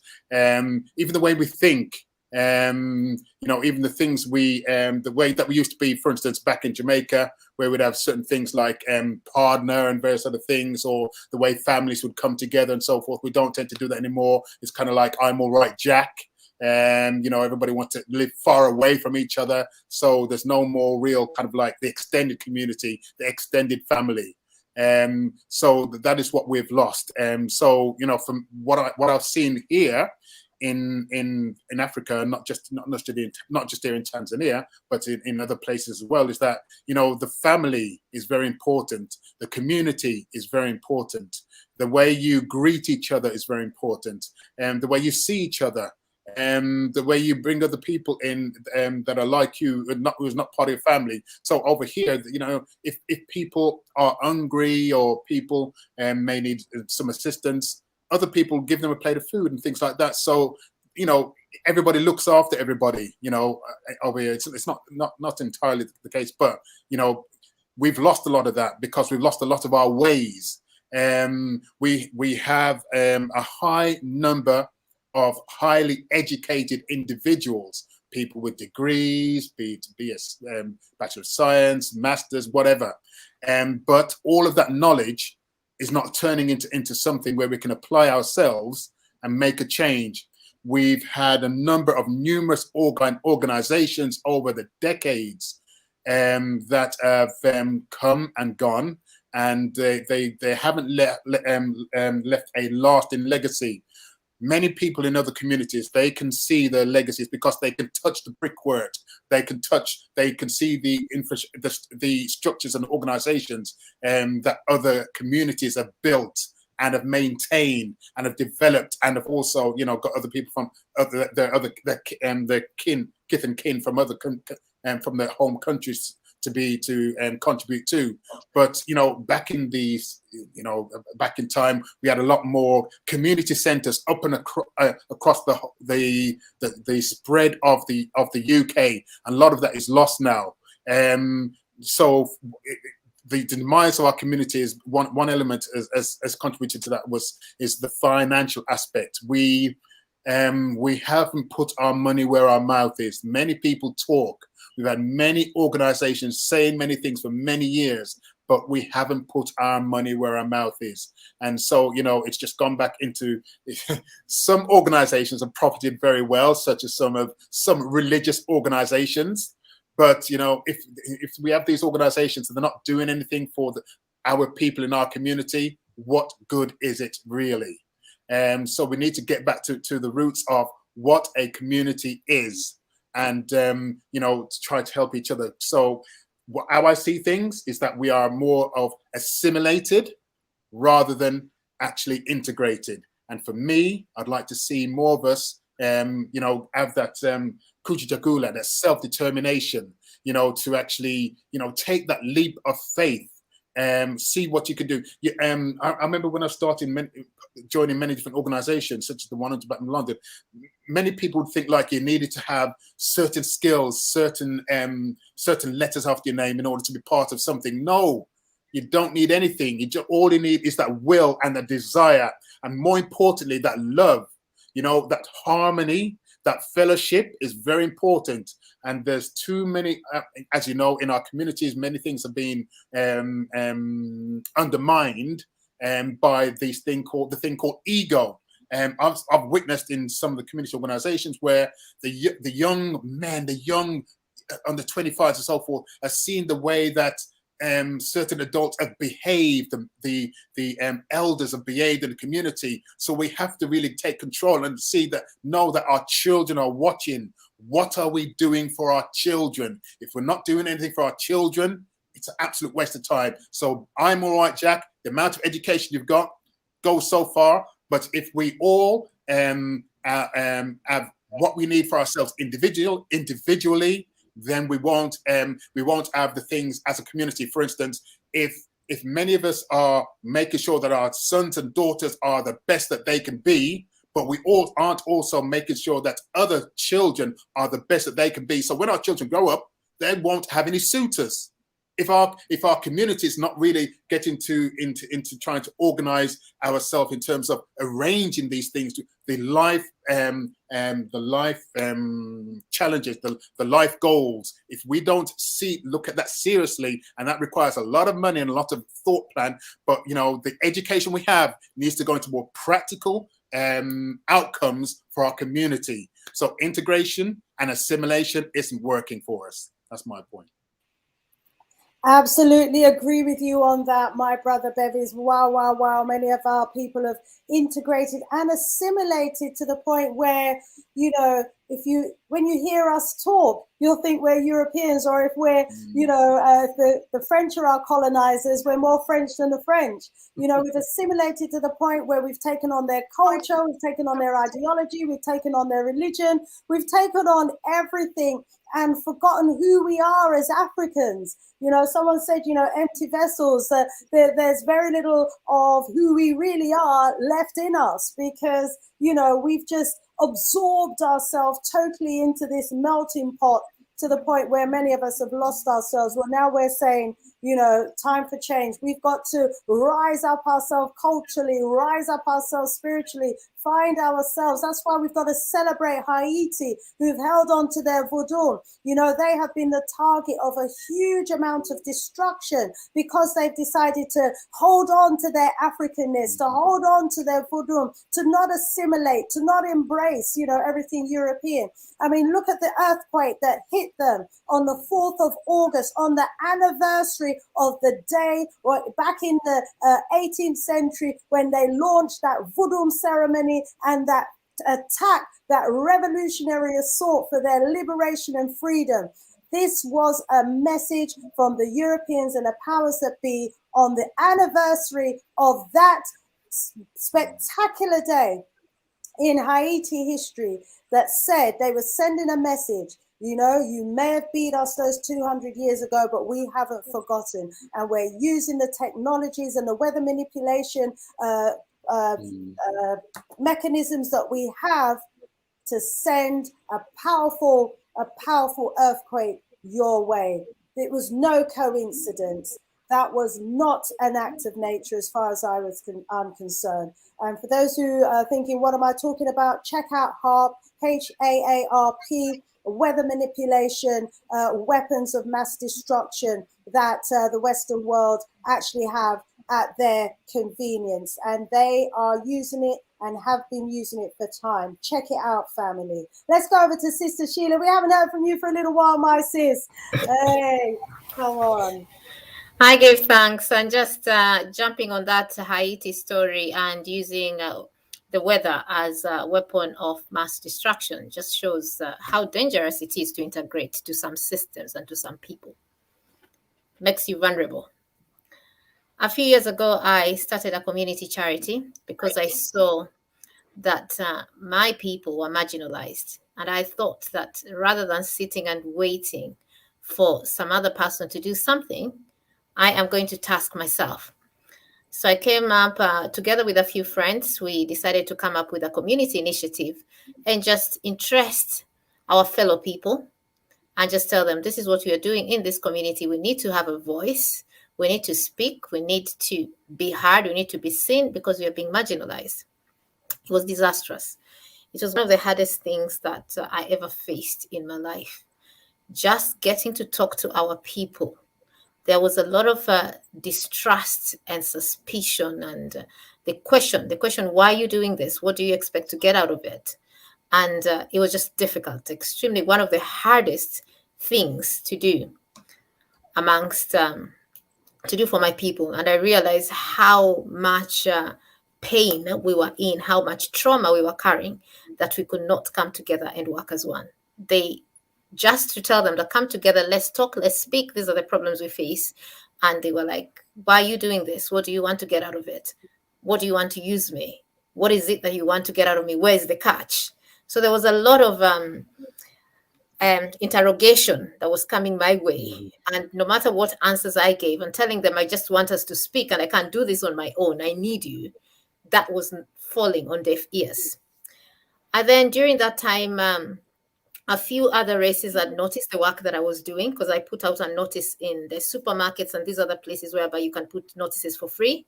So a few people from other communities. And what I wanted actually was to generate story, to collect our stories. We have quite a rich number of immigrants in the place I live. So I wanted our stories to be heard. And from the backdrop of those stories, we'd learn from them. And we'd also use the stories as a backdrop to educate ourselves and just bring ourselves forward and amplify our voices. So I got a few calls from historians and people interested in gathering stories, but none of them was a Black person. And they were very nice and very keen to work with me to collect the stories. They were telling me, we'll even store these stories for you, we'll do this. And they were offering me funds, they were offering me money. They were speaking the language that I wanted to hear, but they were the wrong people. But I tell you, it was so tempting, the way they come to you and the resources they say, we will do this for you and we'll do that for you and we'll hook you up with this organization and we'll do this. It is very easy to integrate and assimilate when these things are being thrown at you, these nice, enticing things, and when your own people are frustrating you no end. So these are some of the challenges that we face. that the enemy comes with a very sweet voice, and our own people come with a very harsh, critical voice.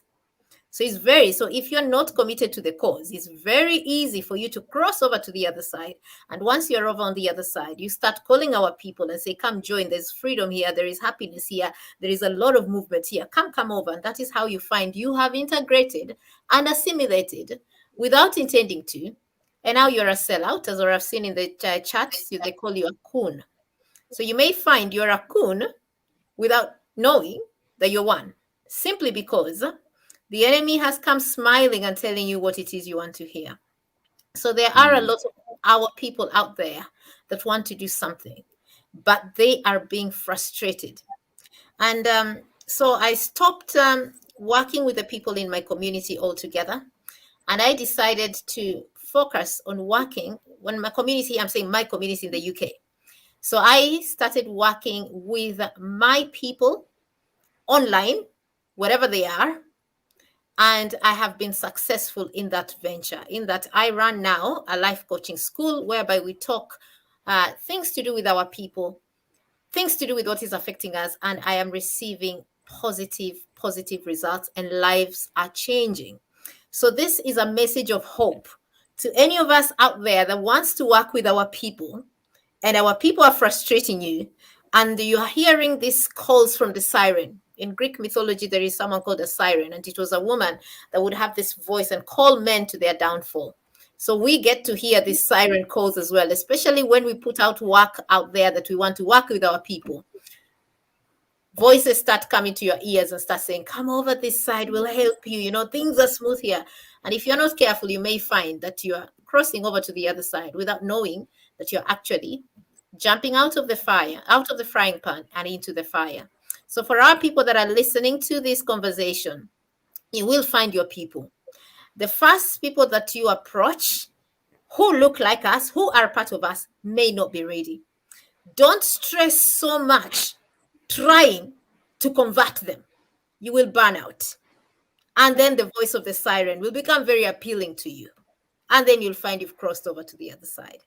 So what I would say, there are people that are not ready, leave them at that point in time, because there are some of our other people elsewhere that are ready, and they are ready and they are waiting for you to come and say, let's work together, and together you'll come. Like the people gathered here in this show, listening, and the panelists over here, we are ready. And because we are ready, we are already building that solution. We are already separating. And all of us here, like when the panelists were introducing themselves, all of us here have something we're doing for our people. So it starts that separation or that communal building of us as a people starts this way. With those organizations, those community organizations that we start, those two people that come together and start something, that is how we start. So as much as we are having a conversation about separationism or integration or assimilation, we are also putting these things into action already. We are already on that journey.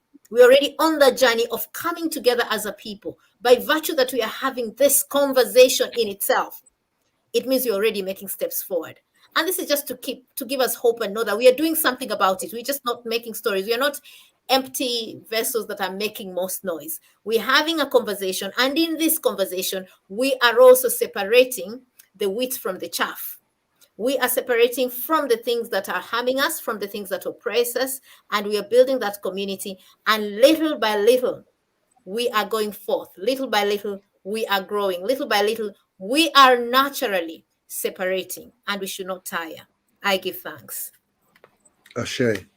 Ashe. We give thanks to you as well, Sister Sheila, as always. And yes, I agree. You know, they will always try and entice those who they see, you know, as potentially making a difference within their own race over to their side. And they have very sophisticated systems in place to make that happen. And most of us, you know, are still buying into it because we haven't set up an alternative. Let me give you an example. How often do we see these sort of messages that go around in the WhatsApp group, like, you know, Oxford University looking for top scientists to come and join their new group of XYZ, you know, this company is looking for, you know, A-level students from the Caribbean community, are looking for A-star students from Africa. You know, how often, you know, to come over to America to join our new company. How often do we get these messages and we see these messages and then we push all of our most talented towards responding to those sorts of adverts? We do it, and most of us don't even stop to realize that what we're doing is we're giving away our brightest and our most talented to those who are working against us as a people. And until the motherland and the Caribbean actually put scholarships and other systems in place to pull the bright and the talented from across the diaspora to Africa, and, you know, for that, until we start seeing Africa inviting, you know, the graduates, those who have recently qualified from university, to come to Africa, to spend 3 years, 4 years post-qualifying, to contribute their skills and development, until we start reversing the brain drain and start realizing, you know, that we need to take, you know, we need to embrace the skills within our society and amongst our community and set up the infrastructure to do so. We're going to continue to keep leaking our most talented and our most brightest to other countries and other nations, whilst they will benefit to our detriment. And as our sister Sheila was saying about those tempting voices that are calling as well from across the seas, remember, those voices belong to those set of people that print money. And that money is basically bits of paper. Yeah, they can print those bits of paper from now to next year at hardly any cost at all. But they stop the African governments from printing those bits of paper. And in fact, what they do is they devalue the currency of those other governments. Okay, so, you know, can never compete with them at their own game. So we've got to stop trying to buy into their economic system. We've got to stop trying to buy into their Eurocentric education, which is always going to elevate them and denigrate us. We've got to stop trying to buy into even their jobs and employment system. The idea that if you go to college, school and university and at the end of it, you're going to get a job. Yeah, the jobs don't even exist for all of those who are coming out of schools, colleges and universities in Europe, much less in Africa, where there isn't job creation opportunities happening. There are no designated programs or hardly any designated programs in each of the African countries that's focused on creating jobs for their people. But they're allowing their people to go through school, college and university in the hope that they're going to get a job at the end of it. But you know, not design a system to produce those jobs. They ought to be training their people to be the creators of jobs, to maximize the resources and the minerals that they've got and create the wealth for themselves. And so we've really got to dislocate ourselves from their system, separate and rebuild, as Marcus Messiah Garvey did. And I want to rise up our brother Jenga as well for reminding us of some of the great works of Marcus Messiah Garvey, whose earth strong it was yesterday. You know, the great King Marcus Messiah Garvey. We hail you. Yeah, from the ancestral realm, we rise you up. Okay, let me go back to our wonderful panel, bringing in Dr. Abu. Rise up, Dr. Abu. Rise up, family. You know, if we don't get our people in proper counseling, we're going to be here in the next 25 years talking the same thing. You understand, you know? Today many of us beat our children when them fail Western exam. Am I lying? Am I lying? Come on, am I lying? So we beat them into certain things. I know we are asked them to separate from what we beat them into. Why? You know, it's like you have a lot of animals that raised and born in captivity. And it's very difficult to put them back in the wild, isn't it?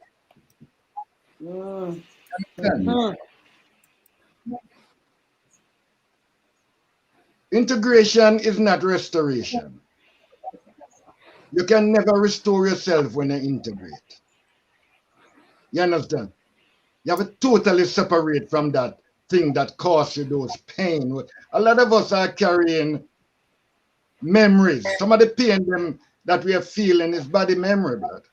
It's in our DNA. You know, it's odd. It's very odd for us to sit here telling our people to separate when all the tests them do in life was to please white people. I never sit an African test in all my life until I grew up into a big man and start to head in a certain way. You understand?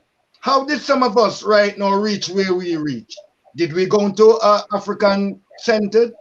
Yeah? Or we have to find that within ourselves and find that amongst the people that we socialize with. What I'm saying, and we have to be real with ourselves. Any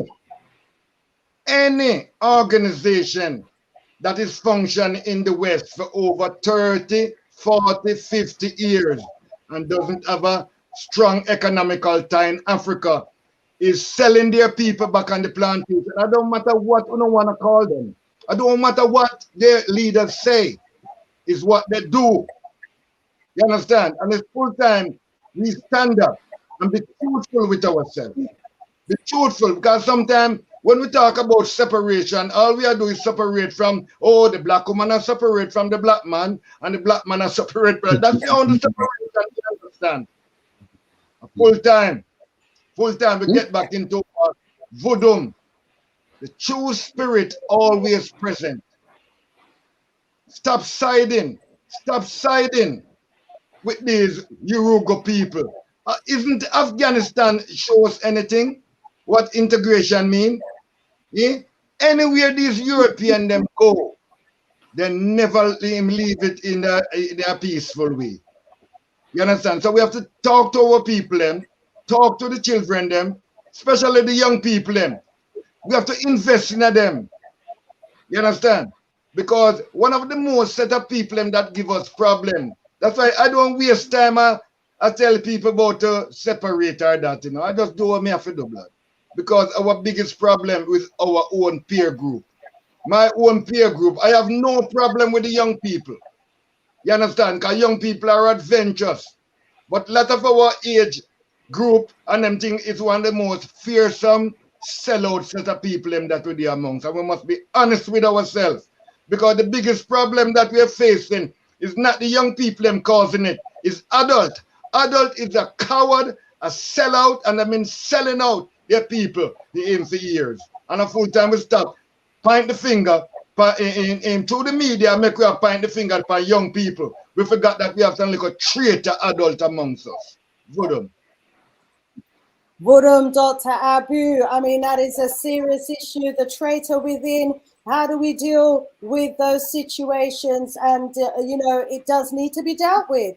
Absolutely, because, you know, it's those traitor withins that keep the door open for our enemies to come in and totally undermine everything that we try to do and to cause the hell and destruction that we have been facing for hundreds and hundreds of years and continue to face, you know. But the more of us wake up, the more of us that realize that we need to get our minds back and actually work towards getting back our African-centered mind. Once we get back that pride in self, that pride in our culture, that pride in who we are as a people, it will be harder for us to actually betray ourselves. But for as long as we continue, in my opinion, to be indoctrinated with a Eurocentric education that suggests to us and our people that we are nothing, never have been, never will be, and for as long as we continue to digest that type of misinformation and whitewash indoctrination, we're going to continue to hate the person that we see in the mirror. And if we hate the person we see in the mirror, it's easy for us to, you know, put a bullet in the head of that person in the mirror or someone who looks like us. And so, you know, Dr. Abu, got to get our right mind back, got to get in our right mind. Absolutely. You mentioned Afghanistan. Hey. What a failed situation. The Europeans were in there, what, 20 years or so, trying to indoctrinate, the Afghanistans into a Eurocentric way of life. But what have they done? They're holding dear to their culture. They're keeping their own legal system, their Sharia law. They're keeping their own, family values. They're keeping their own way of governing themselves. They're holding on to their culture. They're not integrating, and they're not going to assimilate into the Eurocentric way. Because what we have to remember is that for Europeans, that is how they control. If they manage to get you to embrace their education, embrace their culture, embrace their religion, embrace their economic system, embrace their everything. Once we've embraced all of that, well, we can only but look up to the man that's given us all of that. That's how they then take over and control. But Afghanistan, they said they are not going to allow them into control, not at all. They're going to hold on to everything that they hold dear. And so they're maintaining, their 4 wives, if they want to have their 4 wives. They're not adopting the European culture where it's one man, one wife to one man. They're holding on to their education system, holding on to their tribal values, holding on to their Sharia law, holding on, to everything that they believe that they stand for as a people, and they're maintaining their identity and their integrity. A total failed, operation. But that was only 20 years. We have been under the cosh for at least 500 years under European tyranny, and then prior to that under Arab tyranny. So we've had 2,000 years of hell and destruction. That is why we are where we are. So sometimes maybe we shouldn't be too hard on ourselves. When you consider where we're coming from and what we've been through as a people, it's a miracle we're still standing. There are many nations that have been just totally wiped out and haven't gone through as much as we've gone through. So, family, but we've got to wake up fast. We've got to wake up fast, and that wake up is happening. It's definitely happening. Okay, let me throw the doors open. We can have maybe about 2 minutes each. Who wants to jump in first? Please do so. Okay, I'll make a few comments. So Dr. Abu is 100% correct with the children. We need to start with the children. Some of the adults, sadly, many of them, they're stuck in their ways. They're not going to change. And as you just say, many generation, they've been programmed to act a certain way. But the children, there was this Russian KGB officer, and he spoke about how they used to go into a country and indoctrinate them with communism. And he says that he took a generation. He says it's a slow journey, by about 15, 20 years. And you do a generation, that's the whole generation of children. And then when they grow adult, they'll just pass it on to their children. Just like Christianity. When you get older now, as a young baby, you learn Christianity. When you get older now, you'll teach your children Christianity. So what we need to do is get the young and start to think about, let's do it for 15, 20 years to get a generation. So you educate African youth, brothers and sisters, to be responsible and patriotic to the African race. So we need to think about the long-term picture.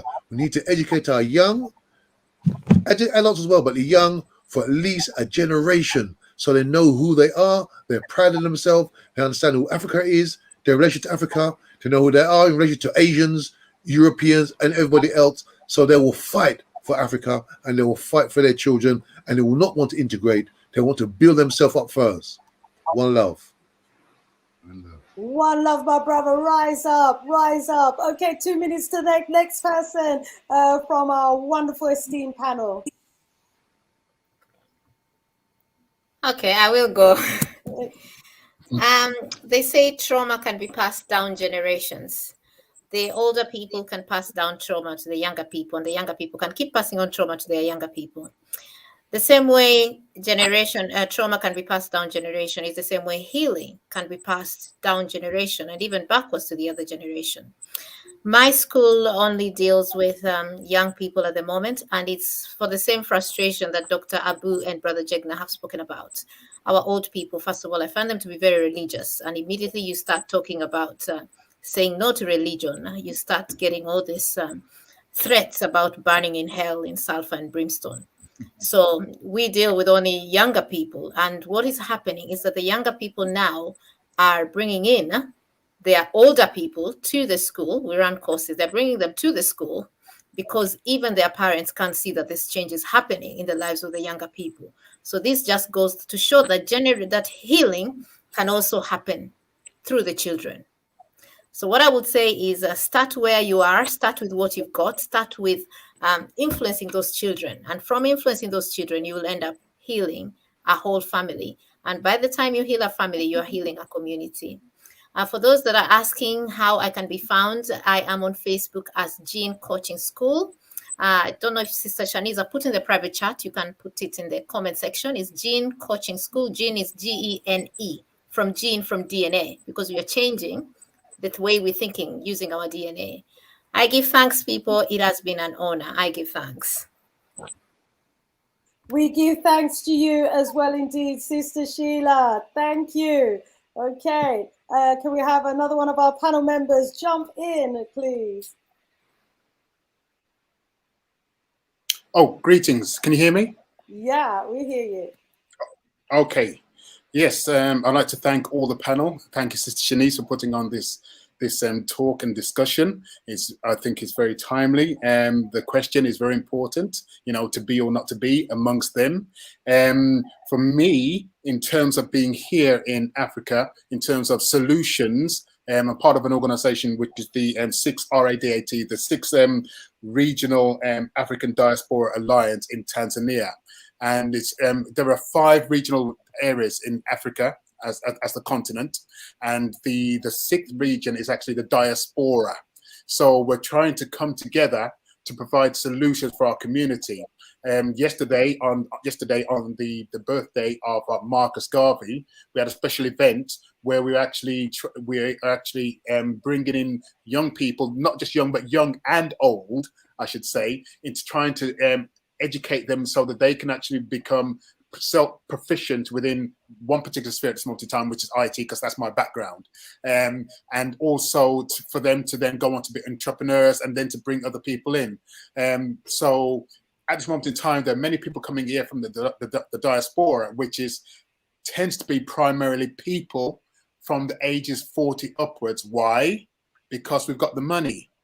You know, the young people may have the energy, they may have the will and the desire, but the problem is that the older people have got the money. So we need to try and get the two things working together. I know it's difficult. So it's about fellowship. It's about having codes of conduct. It's having ways of actually greeting each other. We've got to make sure everything's done from the heart. And if we see something that's wrong, push it out and say, no, you're not fitting in. You know, so, I mean, over time, things that's been happening in the UK, such things like buying black. I think in the UK, they have a buy black once every month. What we should be doing, just like Black History Month, it's not just 1 month. Everything should be every day. I know it's not easy because there aren't facilities for all of us to utilize all our services in our community every day. But if we try to live as we mean to go on, then we can make a change. It's about all of us doing those things to make a change and bringing everybody. It's not easy. It is not easy. But if we leave some, it's going to be very difficult. Yes, as we know, not everybody can come, but we can still reach out to as many people as possible. So yes, and another thing one of the things that really bothers me, if I may bring this up, is when people talk about our ancestors and they always use the word slaves. It really bothers me because I don't want that moniker attached to my heritage, to my ancestors. I don't understand why they can't use the phrase enslaved Africans. And I really need us to get that word out there, because if we don't actually respect our history, how can our children? How can anybody else? True. So we really need to look at the words we're using and the impact. And don't forget, our children are always watching. Thank you. Can I just say our language has to be empowering language? Indeed. Indeed, we have to empower each other, definitely. Let's hear from Brother Jammers. Solutions. I just like to do what the other brothers have said, and the Queen as well. We've got to stop carrying around other people's stories in our head. When you're walking down the road, you're seeing people's eyes. They can't even see you. You know, it's like you're there, but you're not there. because they're carrying somebody else's experience that's been integrated into their psyche. You know, we've got to stop thinking from the ink from somebody else's pen, because we're going to end up penned in and end up in the deep end, depending on our dependency on the pen.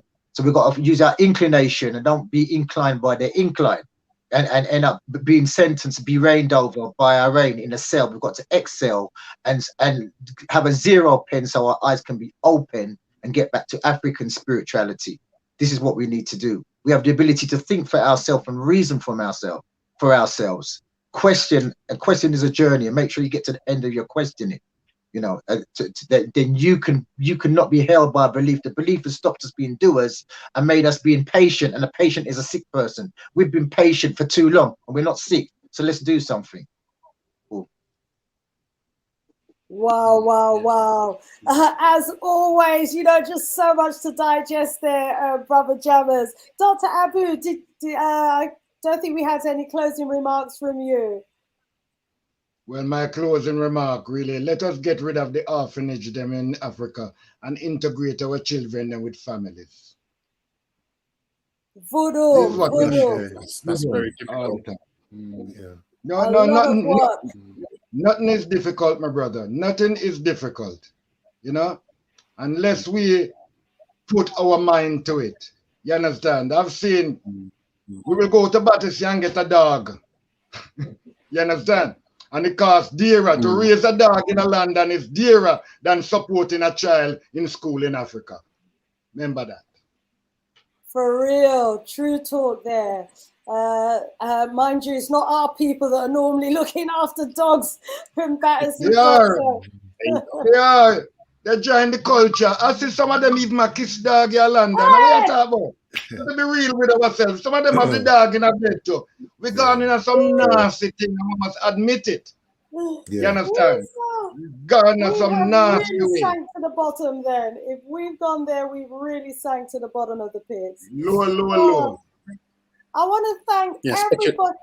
I want to thank everybody in the chat. What an audience, as always, we've had today. Beautiful contributions to the discussion. I'm trying to find it. We even had, you know, a suggested, I don't know what to call it. It's not a prayer, but it's like, you know, someone's, you know, let me see if I can quickly find it, or please repost it. And there was a discussion about taking out the word black and replacing it with melanin. But you actually put something in that was quite profound, and I would love to close on it. But it was like, you know, a mantra, something that we should be saying, you know, to ourselves as Africans, and something we should be doing. So I wonder if you could just quickly repost it.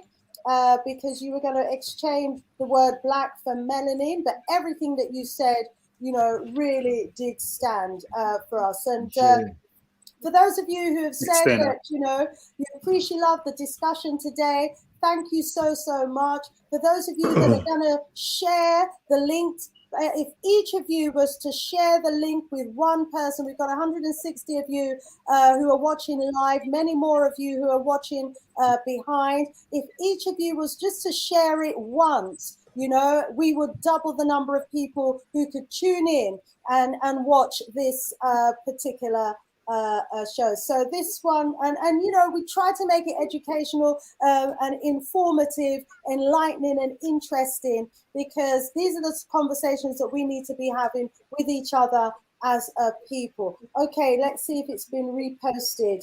That was said earlier. No. Can anyone see the little script? It was like a little mantra. Where is it? Oh, rising up, Brother Cole Grant. He is inviting us all to jam in the park, jamming for justice in Peckham Rye Park, Sunday, the 29th of August. It's a free event, and it's for the community. There's going to be music by Cobra Sound. There's sound system there. It's going to be a family fun day. It's an opportunity for us as a community to come together. So those of you who are watching from Kenya and Ghana and Tanzania, just fly in for that day. So those of you who are already in the UK, you've got no excuse. We want to see you there. Rise up, brother Paul Grant. Sister Shanice, can I read? If you haven't got that thing to read, can I read Bookman's prayer? The prayer he said before the Haitian Revolution? Go ahead. Yes, Okay. and it was swearing an allegiance to us as melanated people. Someone put something in the chat and he's saying, and it's something that we should all be saying every day, to swear an allegiance to us as a people and loyalty to us as a people. No but, in the absence of that, if you can, everyone takes away from here that we're going to swear allegiance first and foremost to us as melanated people. Absolutely awesome. Let's close on the prayer of Bookman Dutty. Go ahead, brother. He says, the God who created the earth, who created the sun that gives us light, the God who holds up the ocean, who makes the thunder roar, our God who has ears to hear, you who are hidden in the clouds, who watches over us from where you are. You see all that the white man has done, made us suffer. The white man God asks him to commit crimes, but the God within us wants to do good. Our God, who is so good, so just, he orders us to revenge our wrongs. It is he who will direct our arms and bring us to victory, he who will assist us. We should throw away the image of the white man's God, who is so pitiless. Listen to the voice of liberty that speaks in all our hearts. Ashe. Ashe, Ashe. On that note, family, thank you all so much. For Next Strong, please do invite someone to join us along with yourself. We look forward to you joining us again. We have another great topic of conversation that we're going to be coming with. To each of our panel members, thank you so much. More strength, more power, more voodoo. One love, family. Guidance